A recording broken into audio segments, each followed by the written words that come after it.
Good morning बच्चों। आज हम लोग इतिहास में अध्याय 10 प्रांतीय राज्यों का युग इस पाठ के आगे का पढ़ेंगे। यह जो प्रांतीय राज्यों का युग था वो 500 ईस्वी से 700 ईस्वी तक रहा है। 500 ईस्वी से 700 ईस्वी तक रहा। इसी समय में हम पूरे जितने भी राज्यों का युग रहा है, जैसे कि वर्धन काल बोलो, पल्लव वंश बोलो या चालुक्य वंश, इन सभी के बारे में इस पाठ के अंतर्गत पढ़ेंगे। हम वर्धन काल के बारे में पढ़ रहे थे, जिसमें हर्षवर्धन के बारे में पढ़ रहे थे कि उसका शासनकाल जो था वह 606 ईस्वी से 647 ईस्वी तक रहा है। ठीक है। गुप्त वंश के पतन के बाद 100 साल के बाद में एक राज्य का उदय हुआ है ना। दिल्ली के पास थानेश्वर नामक जगह थी, इस जो कि इस राज्य की राजधानी थी, यानी कि गुप्त वंश के राज्य की राजधानी थी। और वह 606 ईस्वी के आसपास थानेश्वर, जो हर्षवर्धन जो था वो 606 ईस्वी के आसपास थानेश्वर के सिंहासन पर बैठा था। 41 वर्ष तक शासन करने के बाद में 647 ईस्वी में हर्षवर्धन की जो है मृत्यु हो गई। हर्षवर्धन के शासनकाल में ही एक चीनी यात्री आया था जिसका नाम था ह्वेनसांग। वह बौद्ध भिक्षु था और वह जो भारत में आया था उसने यहाँ भारत में ही बौद्ध तीर्थों और विहारों की यात्रा की और वहाँ रहकर बौद्ध ग्रंथों का अध्ययन भी किया था। उसने भारत में अपने अनुभवों का विस्तृत संस्मरण भी लिखा है। हर्ष के ही शासनकाल में उसके राज्य में एक विद्वान हुआ करता था जिसका नाम था बाणभट्ट, जो कि उसके राज्य का दरबारी कवि था। तो बाणभट्ट के द्वारा ही हर्षचरित्र जो था वो हर्ष की जीवनी थी, जिसको बाणभट्ट के द्वारा लिखा गया था। और उसकी जीवनी में जो है हर्ष के बारे में तो हमें पता चलता ही है, साथ में उस समय के शहर, गांव, जंगल आदि का वर्णन भी हमको मिलता है। तो आगे का हम अभी देखते हैं। ये है हर्ष के समय में जो चीनी बौद्ध यात्री जो था भारत आया था, जिसका नाम ह्वेनसांग था। आप यहाँ पर उसे देख सकते हैं। हर्ष जो था उस समय, मतलब हर्ष के बारे में हम पढ़ रहे थे, तो हर्ष जो था वो शिव का उपासक था। उसने अपने शासनकाल में कन्नौज में बौद्ध सभा का आयोजन किया था और प्रत्येक चौथे वर्ष जो है प्रयाग में धर्म सम्मेलन आयोजित करता था। इस सम्मेलन में वह अपना सब कुछ अनाथों, गरीबों और भिक्षुओं को दान कर देता था। ह्वेनसांग जो था एक चीनी बौद्ध यात्री था। 630 ईस्वी में भारत यात्रा पर आया था।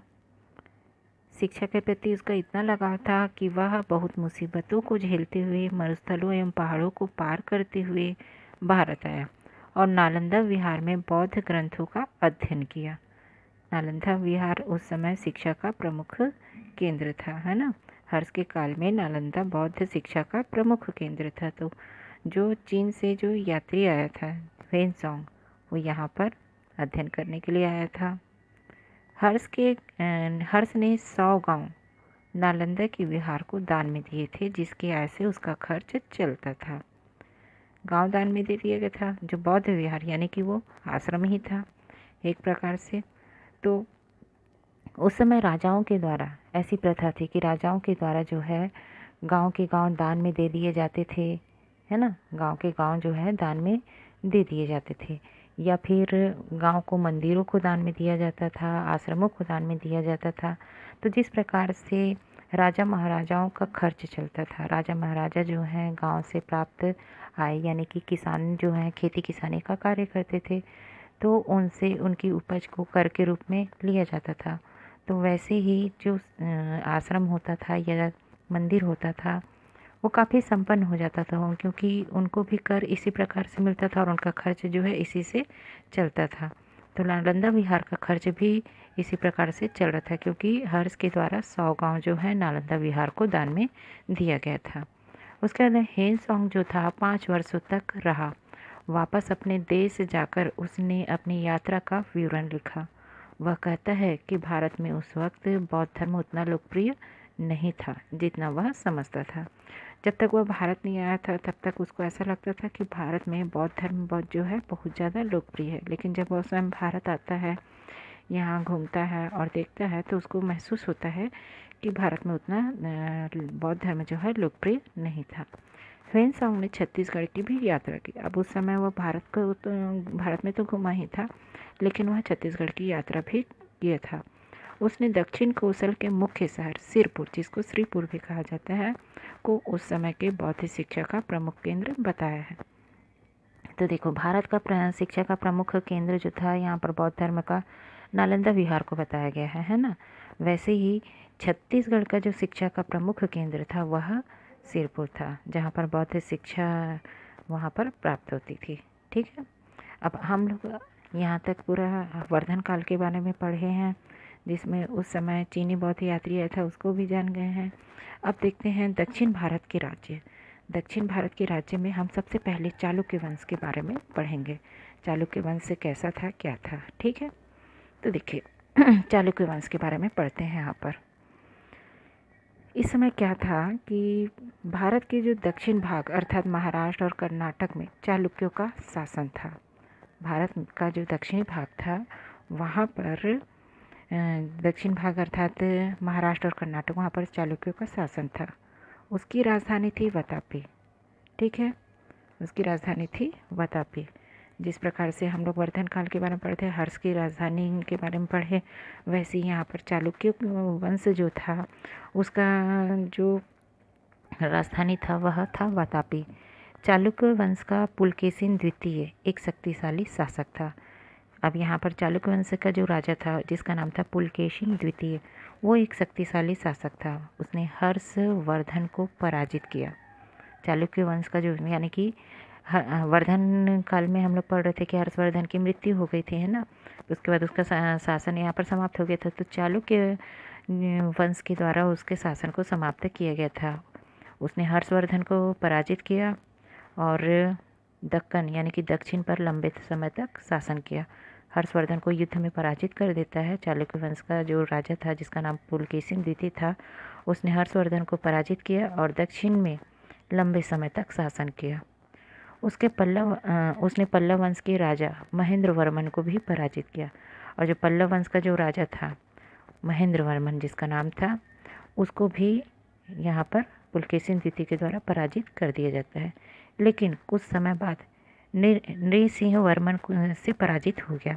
यहाँ पर देखिए पुलकेशिन द्वितीय जो है सबसे पहले महेंद्र वर्मन जो कि पल्लव वंश का राजा था, और नृसिंह वर्मन है वो भी पल्लव वंश का राजा है। लेकिन पल्लव वंश के जो राजा महेंद्र वर्मन को तो हरा देता है, लेकिन नृसिंह वर्मन से वह स्वयं पराजित हो जाता है। चालुक्यों की राजधानी वातापी काफ़ी समृद्ध नगर था। समृद्ध नगर मतलब कि किसी भी चीज़ की कमी नहीं रही होगी। वहाँ के लोग जो हैं आर्थिक रूप से संपन्न रहे होंगे, इसलिए उसको समृद्ध नगर कहा जा रहा है। पश्चिम में ईरान, अरब और लाल सागर के बंदरगाहों से तथा दक्षिण पूर्व एशिया के राज्यों से यहाँ के व्यापारियों के व्यापारिक संबंध थे।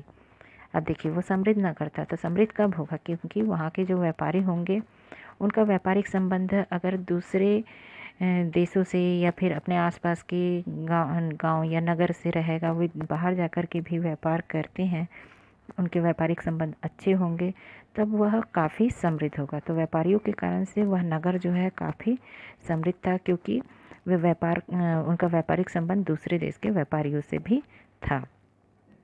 ठीक है, चालुक्य राजा जो थे वो कला के प्रेमी व संरक्षक थे।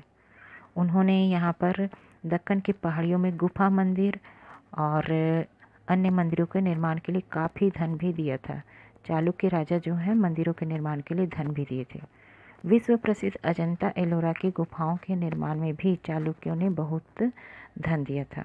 जो अजंता एलोरा की गुफाएं आज भी लोग उसे देखने जाते हैं, उसके लिए भी उन्होंने धन दिया था।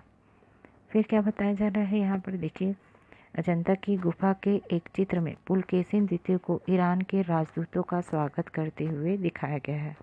मतलब गुफा में एक चित्र बना हुआ है जिसमें पुलकेशिन द्वितीय जो है वो ईरान के राजदूतों का स्वागत कर रहा है। चालुक्यों के काल में ऐहोल, बादामी और पट्टदकल नगर कला के प्रमुख केंद्र थे। यहाँ पर चालुक्य राजा के नगर जो थे वो कला के प्रमुख केंद्र थे। और बोल रहा है चालुक्य राजा उस समय जैन धर्म को मानते थे, लेकिन कुछ जो थे वे शैव और वैष्णव धर्म को भी मानते थे। मतलब चालुक्य राजा जो थे वे जैन धर्म को भी मानने वाले थे, शैव धर्म को भी मानने वाले थे और वैष्णव धर्म को भी मानने वाले थे। ठीक है, तो आज हम लोग वर्धन काल के बारे में पढ़े, वर्धन वंश के बारे में थोड़ा सा उसको चर्चा किए और उसके बाद में आज चालुक्य वंश के बारे में पढ़े हैं। अब आगे की क्लास में हम लोग पढ़ेंगे पल्लव वंश के बारे में। तो यहाँ पर ये टॉपिक मैं समाप्त करती हूँ।